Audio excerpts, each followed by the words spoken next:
Hello, welcome to Financial Insider Weekly. I'm your host, Michael Gray, CPA.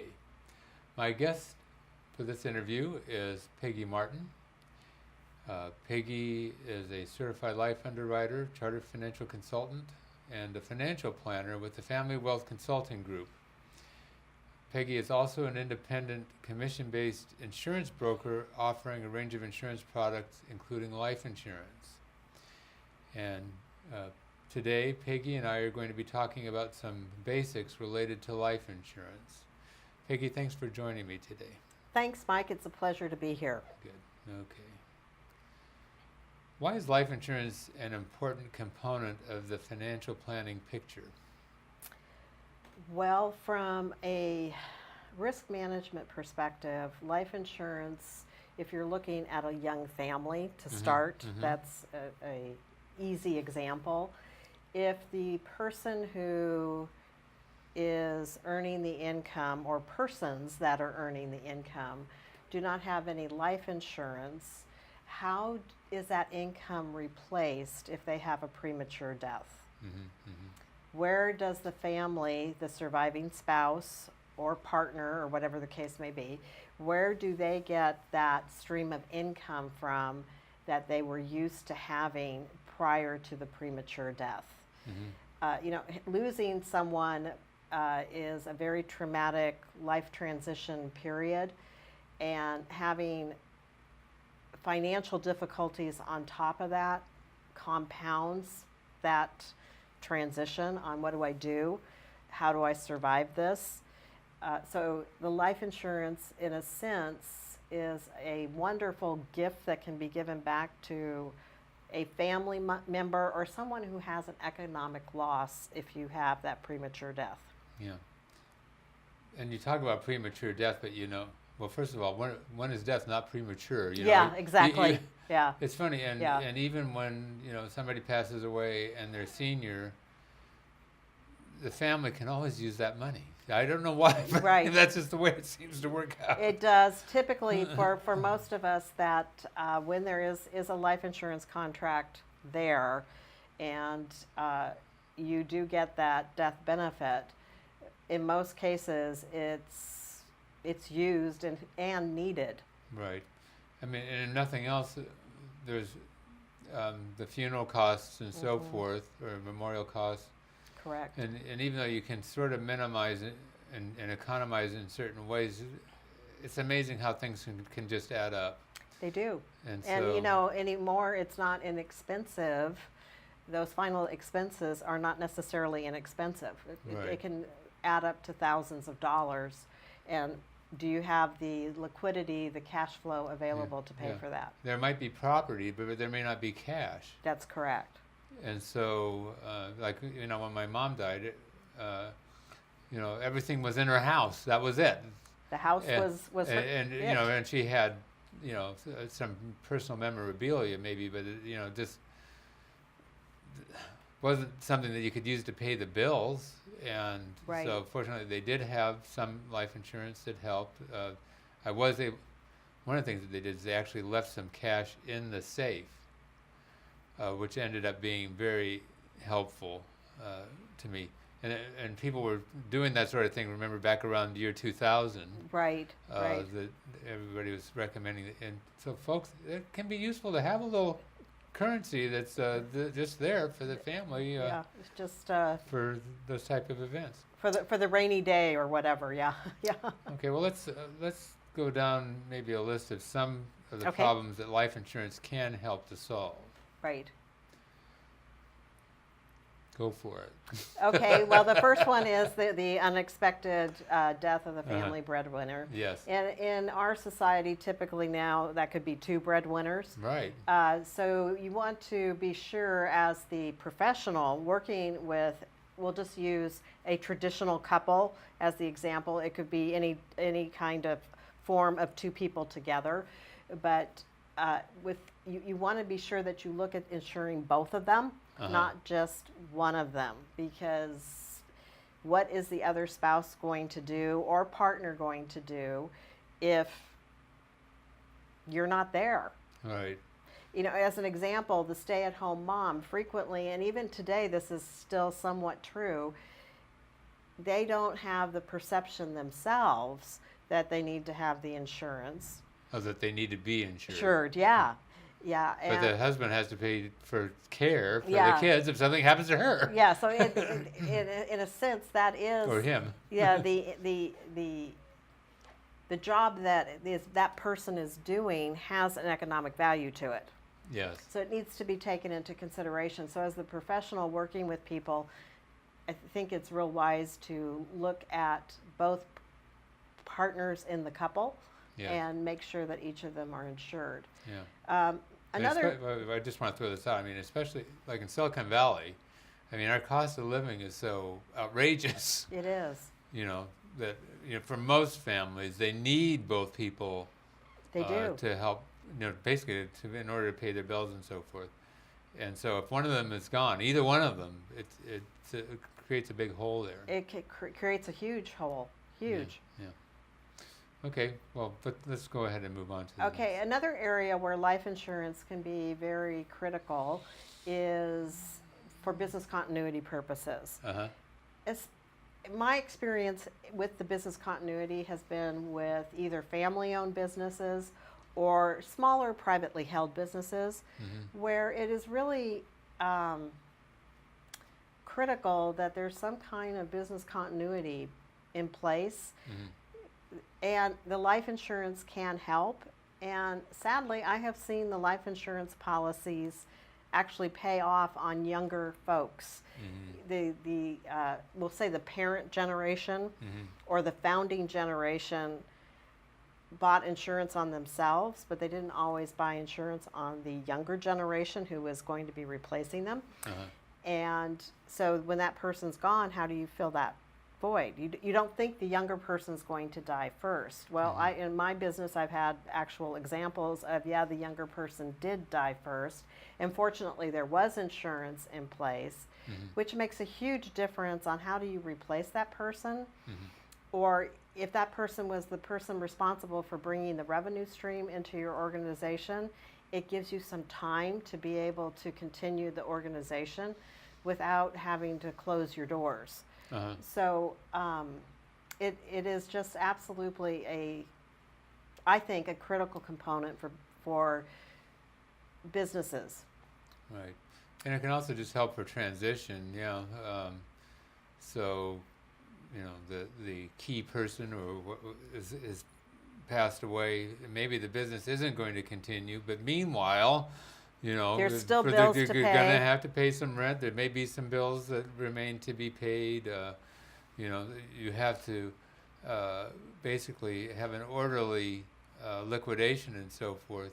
And it's, very helpful to have some cash to work with in the process. Or there could be a situation where the founder does die and the surviving spouse is to continue to get a stream of income. So if you have a salary continuation type agreement put into place with a life insurance policy to fund it, that helps the company as well, because then they're not struggling trying to figure out, okay, how do we pay that salary continuance? We've got the agreement, but we don't have the money. So how do we do that? So having an insurance contract to help cover that is very helpful. Okay. Then there is the estate tax funding, which is right now it's $5.4 million per person of the assets that you can have. So roughly bumping up against $11 million that a couple can have and not have to pay estate taxes. But again, in our valley, there's still a lot of people that have more than $11 million. I mean, part of what we're seeing is the value is going up on real estate just Correct. Astronomically. Right. It's kind of crazy. But anyway, I mean, you could have somebody that has a $20 million home that doesn't seem that fancy, Right. and there's, Las Gaudas or Los Right. Altos Hills or whatever. And So there is still definitely a need for estate tax funding. Another thing that comes up, though, too, is there could be a situation in a family where there is a child that has a special need. yes. And you don't necessarily want to take all of your assets to help fund that special need. And it can be helpful if there is some kind of life insurance in place Uh-huh. for that. For estate planning and maybe special needs planning, a survivorship, second to die type policy Uh-huh. could be a good option. Second to die is typically a little bit less costly than an individual because they are insuring the two lives. Yes. So both of you have to be gone before they're going to pay. And it is a way to help with the estate tax funding. But also I've seen it used on several occasions where there is a child that has a special need that they don't want all the other children to have to pay to Yes. take care of the child with the special needs. Uh-huh. So they set up a mechanism for that to happen. Okay. Yeah, that's a good idea. And then we talked a little bit about final expenses. Correct. And again, it is helpful to have, as a matter of fact, with a lot of cemeteries and so forth, depending upon what your choice is for the funeral for your loved one, if you do tell them you have a life insurance policy, they may even they will wait because they know Yeah. you've got cash that's available. When I say they'll wait, that they're more kind about not saying Yeah. we need payment right today. Yes. If you don't have that immediate liquidity, if you can actually prove that yes, I have this and it's in process and we intend to get the payment to you. Right, right. And, you know, we talk about medical, funeral, neglected bills, debts, but also legal expenses and so forth. I mean, there's Right. just, you know, various costs that you have to go through. Now that's an interesting thing, and you know too, it depends on the beneficiary of the life insurance policy, Yes. because actually if there is a life insurance policy, it's a named beneficiary, and depending upon how it's set up, but if you're giving a policy to me, Yeah, that doesn't necessarily mean I have to pay your debts with that. that's right. So you may want to have a policy, for example, where your trust is the beneficiary. Correct. So there were reasons for avoiding that, I think, in the past. Although, well, it was more the estate. You didn't want to have it in your estate because you Correct. didn't want to have it subject to probate. But if you've got a trust, and an awful lot of people have Have a trust, yeah. living trust these days, it may not be a bad idea. In fact, I do have that situation, as you know. Yeah, yeah. We have that situation right now that I have the trust as a beneficiary for my life insurance policy. So that way it sort of provides the funding It does. for the trust. Right, and especially so with forth. the surviving spouse. Again, it gives money to the surviving spouse to work with whatever debt structure there is or outstanding bills or whatever. They have some liquidity to work with. Right. So why is life insurance such a great tool for these types of things that we've been talking about? Well, it does provide the cash when you need it. Uh-huh. And yes, it is usually tax-free. And I know we're going to talk a little bit Yeah. later about when it's not tax-free, but for the most part, my experience has been you have to work pretty hard, especially if it's an individual policy that is a personal policy. You have to work really hard to make it not be tax-free. Yeah. So maybe we can get into that a little bit. When can a life insurance benefit actually be taxable? Well, the place that I've seen it the most is in corporations, and it's called the transfer for value rule. And if you don't set your documentation up appropriately, you could end up accidentally changing ownerships on policies to the wrong person, to the wrong entity, and you trigger that transfer for value rule. Now, normally, if you're working with a reputable life insurance company where the ownership and beneficiary changes go through a titles legal department, you may get a phone call saying, I don't think you want to do this. Now, they won't tell you can't do it, but usually they will call you and say, you know, are you sure this is what you want? Because, you know, you don't want your death benefit to be taxable. That's a whole unique part of having life insurance is it's tax-free. And I really have only seen a problem in corporations with it. When you transfer it to a shareholder, it just doesn't work all the time. There's Yeah. certain rules and ramifications around that, but it just doesn't work. And you want to be sure that you don't trigger a tax benefit. The other place is, or a Taxable. cost. Yeah, taxable cost. A lot of folks have contracts that have huge loans outstanding, just huge. Yes. And what people don't realize is they may be in a gain position in the policy. The good news is the policy has done well. An example is if you put $100,000 of premium into a life insurance contract and you've got a $125,000 loan against the policy, Yeah. and that policy lapses, you've got a $25,000 taxable gain at ordinary income tax rates. There is no benefit for the capital gains, even if you've had the policy for years and years.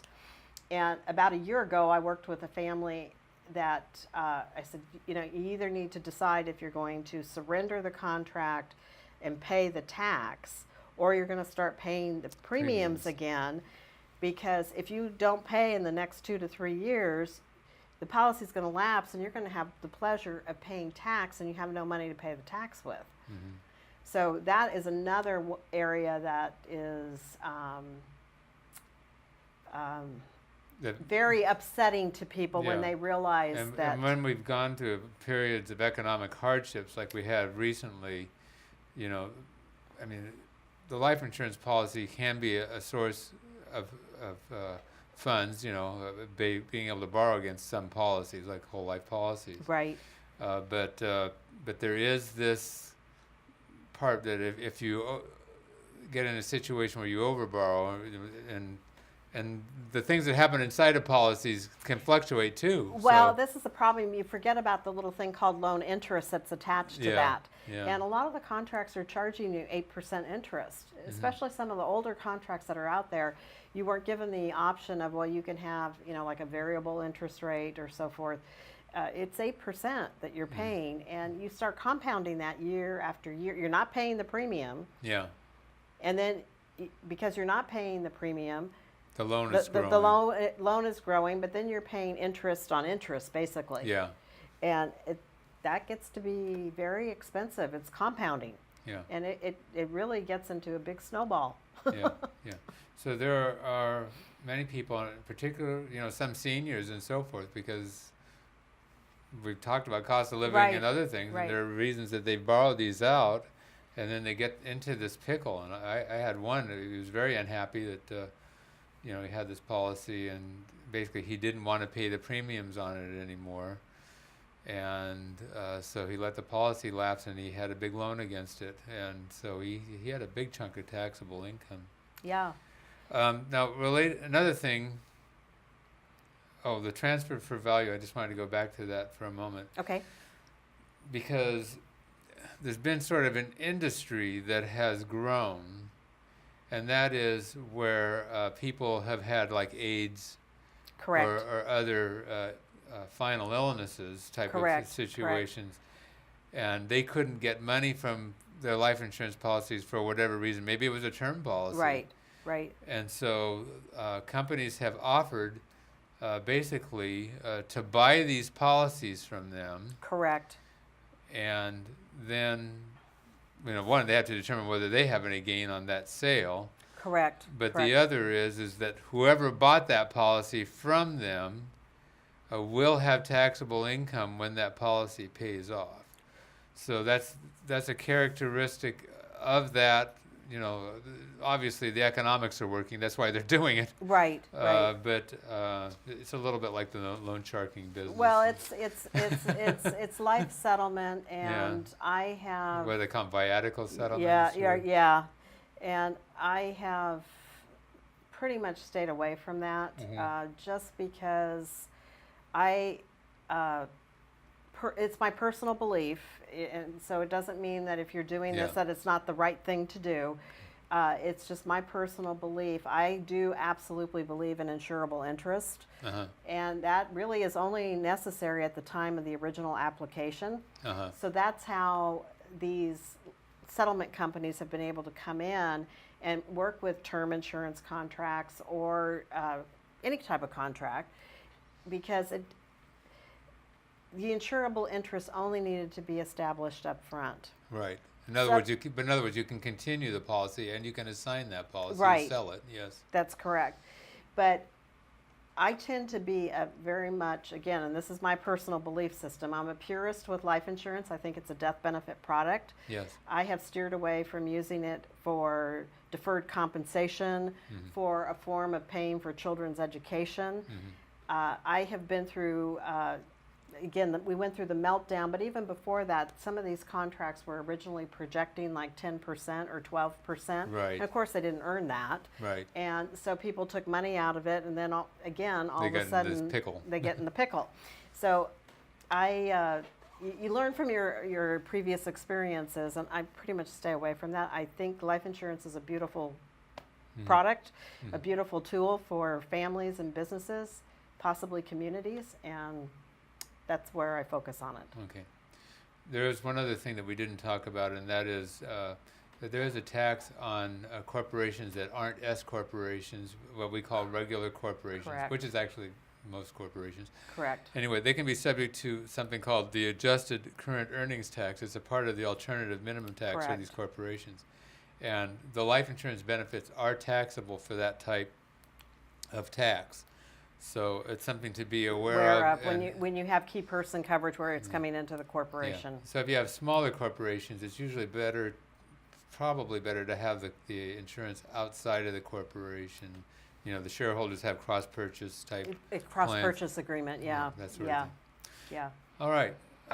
So time is going. Are all life insurance companies the same? No, Oh. they're not. I work a lot with making sure that the companies that I represent have good financials and have had a history of good financials for a good long time. And, you know, that's only as good as the moment in time, though. We don't know what's going to happen to these big companies. We did learn in 2008 and 2009 that no company is too big to fail. And some of the life insurance companies have suffered from that. They haven't gone out of business, but they've had rate reductions, especially for folks that are looking for inexpensive term insurance. Sometimes you're not going with the highest quality company. You just need to be aware that if you have a health problem and you decide you want to convert that policy later on, you may not have the best policy to do that with. So no, they're not the same, but the best the professional can do is to review the financials of the company at the time and have an understanding of where they've been. Now, there are rating services There too, are, right? there Yeah. absolutely are. Yeah. Yeah, Standard & Poor's, AM Best, Finch are just a few of them. There's Yeah. Okay. several more. Okay. So time is going again. Yes, I see that. So what are some different types of life insurance policies, and when do you think that they're most appropriate? Okay, there's the term insurance is probably most appropriate for the young family that cannot afford the other types of insurance that are available, whole life, universal life, or variable life. Could also be for the young corporations starting out that they just don't have that kind of money to put Yeah. into insurance contracts. And usually in those situations, you're also looking to maximize the death benefit. How much death benefit can I get? So there, For the money that you're yeah, paying, yeah. exactly. And the whole life and the universal lives are probably more applicable for something that you know for sure that you're going to have a long time frame. That you know that at the date of purchase that you're going to want this. If you live to be age 100, you're going to want the policy to be in force at age 100. Maybe you could explain a little bit about what is the difference between term and whole life? A whole life is the product that provides the most guarantee, but you're paying the most premium for it. And it does develop a cash value. And there still are some few companies that actually pay a dividend.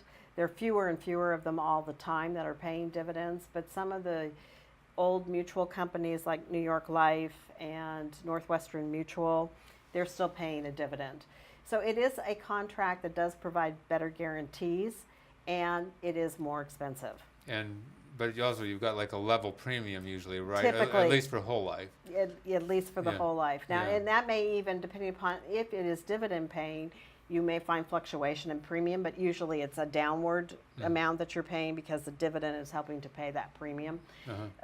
Whereas Universal Life, it's a great product. It's kind of a hybrid between term and whole life, but it doesn't have all the guarantees that the whole life has. And if you have universal life coverage, it is absolutely critical to get an in-force ledger at least every couple of years to take a look at performance. You probably should do the same thing on whole life.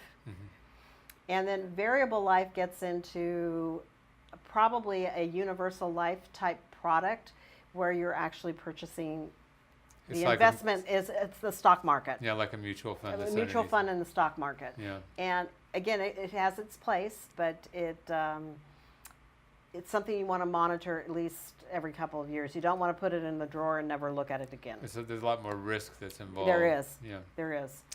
Have you ever had a death benefit denied?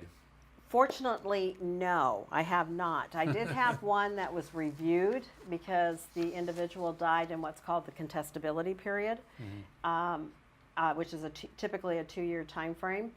And basically the case got re-underwritten at the time of the death, but it did get paid. Okay. Do you have any final thoughts that you want to throw out about life Again, insurance? if you do buy life insurance, and if you do buy it, don't put it in your drawer for 10 years and not look at it. Do take a look at it and make sure that it's still doing what you want, and check your beneficiaries to be sure that you have the right folks mentioned as beneficiary. Okay. So those are good thoughts. Folks, hope we've given you some things to think about. Life insurance is something that people quite often fight, and on the other hand, it's a very useful tool. It's important.